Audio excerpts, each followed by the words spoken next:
болмады екен, бір басқа армансыз қонады екен.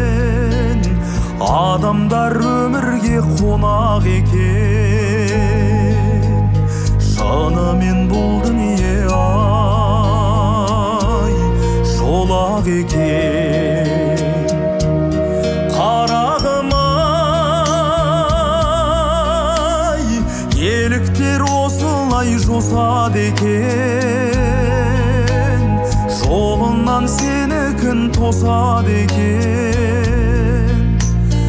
Бұл көңіл еліктен босады екен, бұл тағдыр сені кімге ай қосады екен.